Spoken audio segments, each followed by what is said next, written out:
Thanks, Troy. Glad you're all here. Year 15, like Troy said.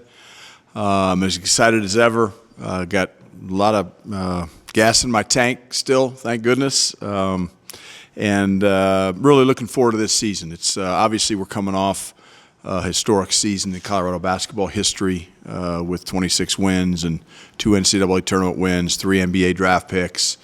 So we're really proud of what this program accomplished last year and the players accomplished that were in it. But this is a whole new team and a whole new season. And it's going to be one of those years where I think I'm going to judge myself with this team, not so much on the number of wins we have. We obviously want to win as many as we can. That's how we're judged. We get that. But, you know, the improvement that we make from even when we started practice September, I think 23rd or 27th, whatever it was. You know, today was our 19th practice, and it's October 21st. So I want to see how much improvement we can make from the beginning of the season to the end of the season. And there's going to be peaks, there's going to be valleys like every basketball season. Even last year's team, as successful as it was, we had some bumps in the road. We had some injuries to overcome. This team's going to be no different. But I think the ceiling on this team is very high, and I'm excited about the returning players, and I'm also excited about the new ones we got that we signed that are new to the program. So, looking for a great year.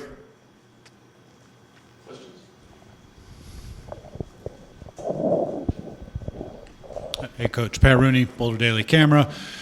2 weeks out from the season opener today. As you mentioned, been at practice for 4 weeks. What do you know about your team now, maybe the good and the bad, that you didn't know when practice started a month ago? Yeah, Pat, what I know about this team is they're hungry, and we've got some competitiveness to us. We've played extremely hard in practice. We've gone after each other.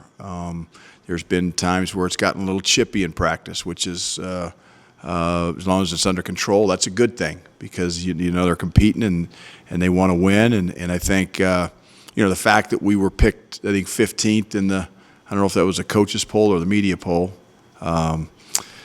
should put a chip on our shoulder. And I think it's put a chip on our players' shoulders. I know it's put a chip on my shoulder.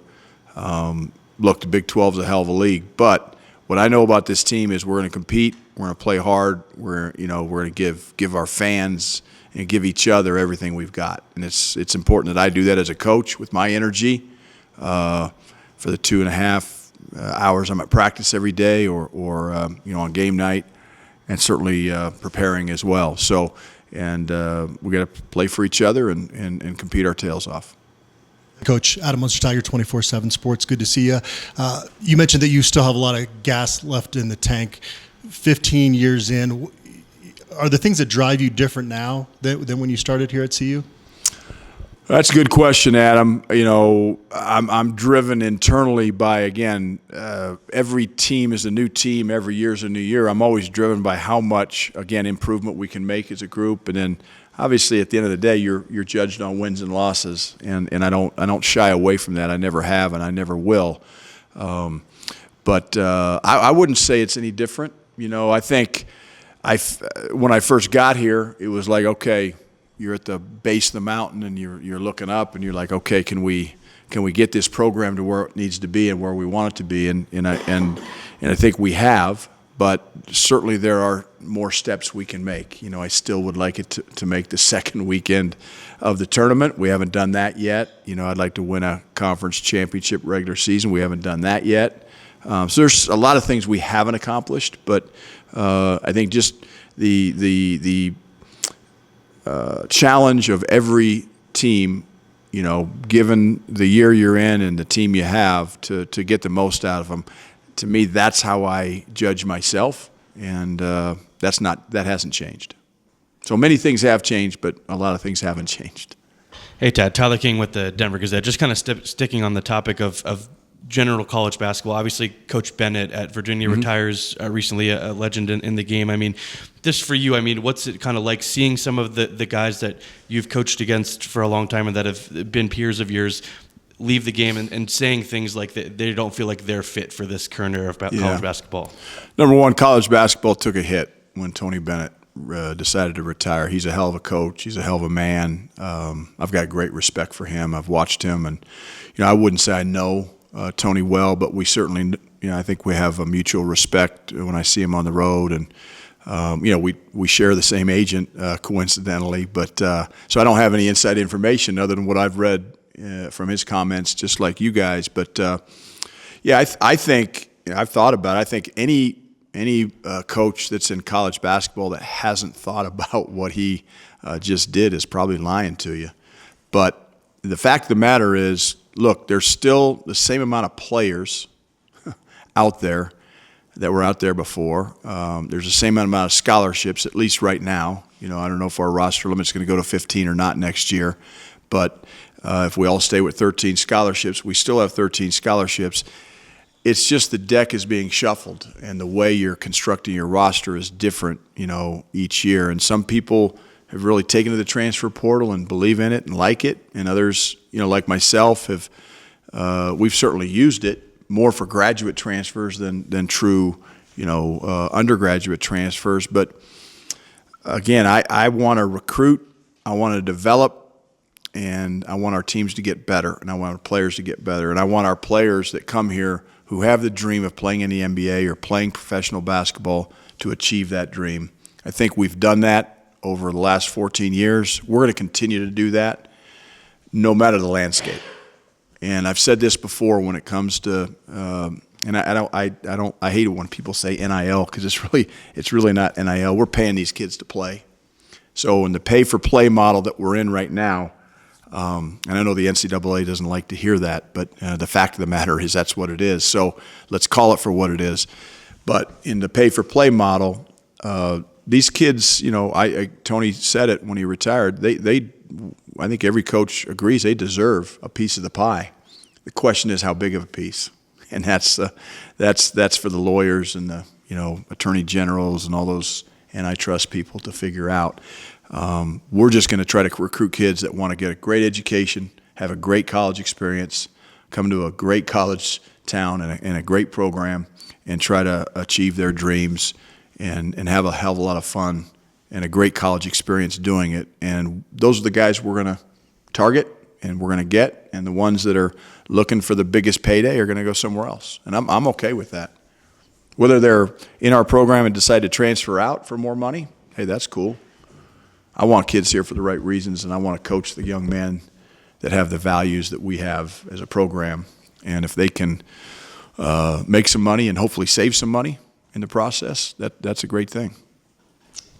Hi, Coach. Nikki Edwards, U Sports Report. When we see Bangot this offseason, he looks really explosive, more decisive. What is he bringing to the Buffs this year? Yeah, Bangot's got that body type where you don't notice, maybe some weight that he's put on or the strength that he's really gained in this offseason. But Bangot, I think, is one of the number of players in our program that's returning that has a chance to have a breakout year. And he was just scratching the surface as a freshman, obviously playing behind some really, really talented players last year. But yeah, explosiveness is sometimes even an understatement with him. He's a quick jumper. He's got good timing. He's probably one of the best shot blockers I've coached.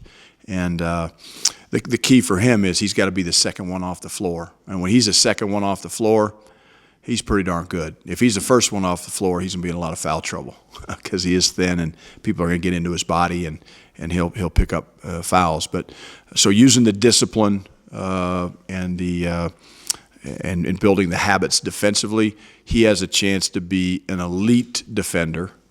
Both on the ball and off the ball. Right now, he's a really good off-the-ball defender when he sees man and ball and he stays in a stance. And he's getting better on the ball as well. But Bangot can have a breakout year, both offensively for us and defensively for us. And he's got the ability to affect the game in a variety of ways. Hey, Coach. Tony Casolo, Buffalo's Wire.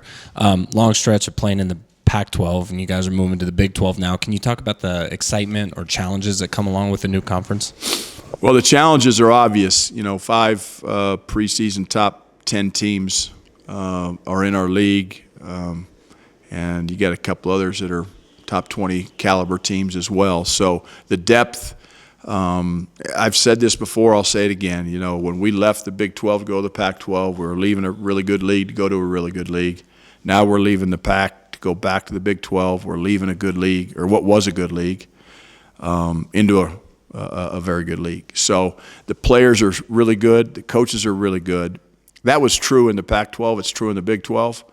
The depth of the Big 12 is deeper, and the venues are much more difficult to play, having coached in both leagues, and that's going to be the big difference. Now, there's some teams, you know, Texas and Oklahoma are gone. Some new teams are in that weren't there when we were there 13 years ago, but hell of a challenge, and we're looking forward to it as a team, as a program, and the time is now. Hey, Coach, Sean Keeler of the Denver Post. You talked about the ceiling for the team this year and watching that growth. Is Hassan kind of emblematic of that to some degree, and where is his ceiling given what we've seen and where he could come? Yeah, no, Hassan, he plays with great energy. He competes his tail off. You know, we've got a new kid in our program, Elijah Malone, who's 6'11", 265, who is a beast down low. And in practice, you know, who's going to guard him? And BD's had his chance. Hassan's had his chance. You know, Sebastian Rancic has his chance. Like, we've had a lot of guys. Trevor Baskin. Nobody likes guarding him, but he's going to make Hassan a better post defender. And Hassan can, again, much like BD, can affect the game in a lot of different ways. He may not be the rim protector and shot blocker that BD is, but he can run the floor. He's really worked on his perimeter jump shot. He plays his tail off, plays with great energy. He's a good rebounder, which is something we really stress and value. So, yeah, I think when I look at the returning players, you know, you look at our backcourt, you have R.J. Smith, Javon Ruffin, Julian Hammond, and then in the front court, you've got Bangat Dak and Hassan Diop, and both those guys' improvement is going to be critical for us. But Hassan, again, much like Bangat, can have a breakout year for us in a variety of ways. Hey, Coach. Jack Carlo with Buffalo's Wire. With your three true freshmen, just what are you excited about that group, and how open is the door for them to see the kind of playing time this year? Yeah, I mean, certainly we're going to need some contributions from our freshmen. Andrew Crawford, you know, Colorado native, has done some really good things here this preseason. I mentioned Sebastian. He is a 6'10". I mean, his ceiling, his talent is unquestionable. You know, you saw in our inter-squad scrimmage, he was, you know, 5 for 5 from the field from three. He can make open shots. He's learning. All these freshmen are learning at a very quick rate, but it's a little bit like drinking water from a fire hose. I mean, there's a lot of things coming at them. Their heads are spinning. They're thinking right now more than they're playing. But Sebastian and Andrew have done some good things. And then Felix Casares, the kid from Canada, is a heck of a player as well. Good physical guard, wing that can put the ball on the floor and get downhill, make open shots. I think he has a chance to be an elite defender as well. So all three freshmen have an opportunity. You know, what are those roles going to look like as we start the season November 4th? That's a little premature right now. We're still in the process of, you know, going through that, you know, as a staff and as a program. But all three, I think, will be great buffs in the course of time. Oliver Hayes, 24/7 Sports. Obviously, you've talked about how this season's going to be a week-to-week thing as far as lineup changes and rotation. With a guy like Andrei Yakimovsky started at the 2 the other day, how often do you think he's going to be in that position, and how big do you think his ball handling will be this year? Andrei's an important piece to our team this year. His experience, his physicality, his ability to shoot the ball, his ability to, you know, make plays. I think his role as a player at Colorado is going to be a little bit different than his role was at Washington State over the last 4 years. I think he is excited about that. We're excited about that. But Andrei's a key to this team. He's got the players' respect in a very, very short period of time being on campus, and obviously playing against him are guys, you know, there are certain guys you play against that you have respect for. There's some guys you play against you don't have respect for. We got respect for Andrei, and he's earned it not only from what he's done at Washington State, but what he's done since he's gotten on our campus. And his ability to rebound the ball, shoot the ball, score the ball off the bounce, maybe even be a playmaker a little bit, because he's such a good shooter. They have to honor that and close out, and now he can attack a closeout and hopefully make a play off the bounce. And he's not going to play point guard for us, but he can be a playmaker for us. So he's going to be a critical piece of this year's team, without a doubt. Pat Rooney, Boulder Daily Camera. Coach Elijah Malone, what have you seen out of him so far? Yep. He seems to use his size well and seems to have pretty good touch around the rim as well. Yeah, Elijah's very skilled for a guy his size. He knows how to use his body. He knows how to swivel and get angles down low. When he gets the ball down low, he can score it. He can pass it, which you have to be able to do because, again, if you're as good as I think he's going to be down there, he should demand double teams. And when double teams come, now he can pass out of it. And, we kind of experienced that last year with Eddie. Eddie was a really good passer for a guy his size. Elijah's probably a little bit better scorer down there than Eddie was.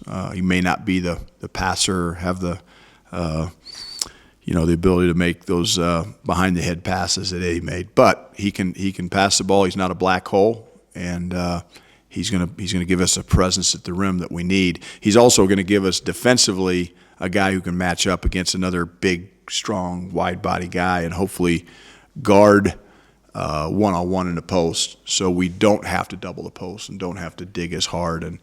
And so he's going to be an important piece both offensively and defensively. When he's not in the game, we don't have that big wide-body guy. We got some size and some length, but now we're going to have to probably, against a good low-post player, be doubling the post and fronting and those sorts of things. But he gives us some versatility there defensively.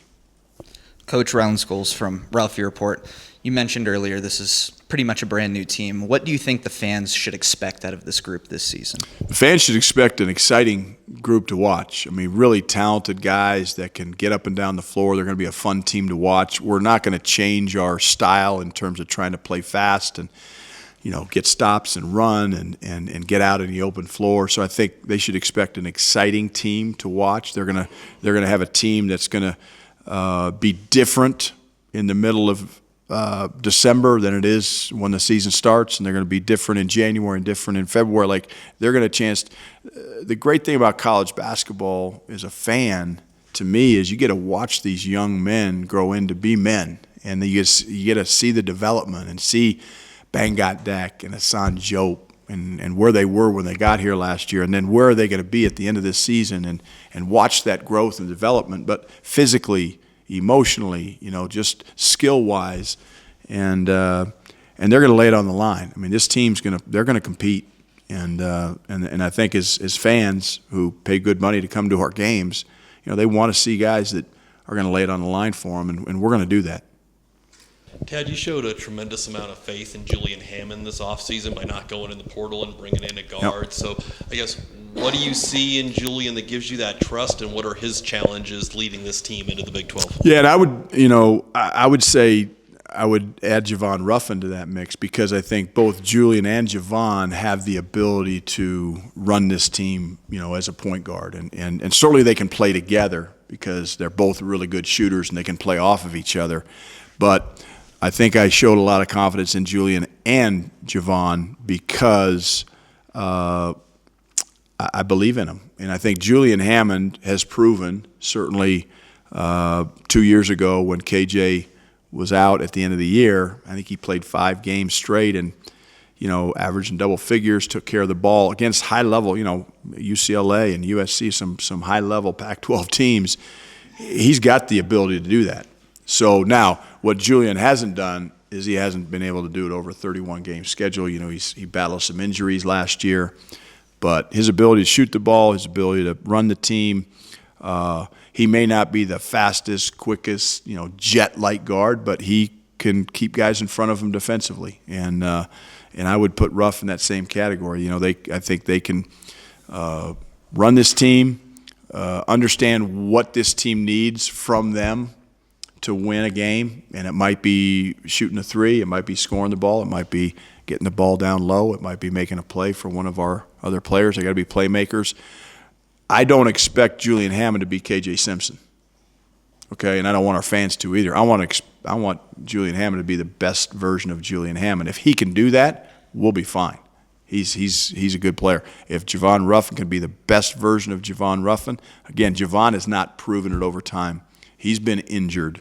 He hasn't made through a whole season yet, injury-free. So both of them, I look at them as a two-headed monster at the point, if you will. And then we got R.J. Smith, who can, back up if need be. R.J.'s a really good shooter, but he can make plays as well. So it's going to be an interesting team from that position. But you're right. I showed a lot of faith in Julian because Julian's shown a lot of faith in us. And to me, loyalty is a two-way street, and trust is a two-way street. It's not a one-way street.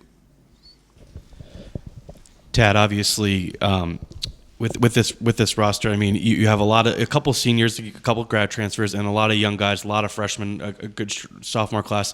What's the balance for this team of trying to win for the guys that committed for their last year here, but also trying to develop some of the young guys that are going to be key pieces to this program for the long haul? Yeah, That's a good question. Look, my job is to win games and win as many games as we can win.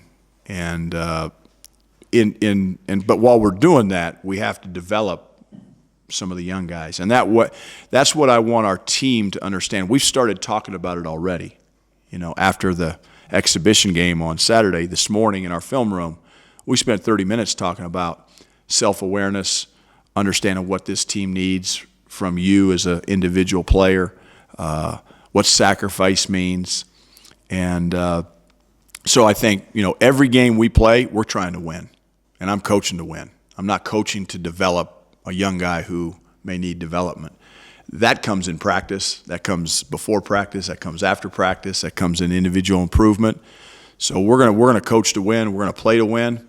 But along the way, if we can help develop guys, we're gonna do that as well. So that's where we got to pick and choose based on our schedule, and we set our schedule for this team.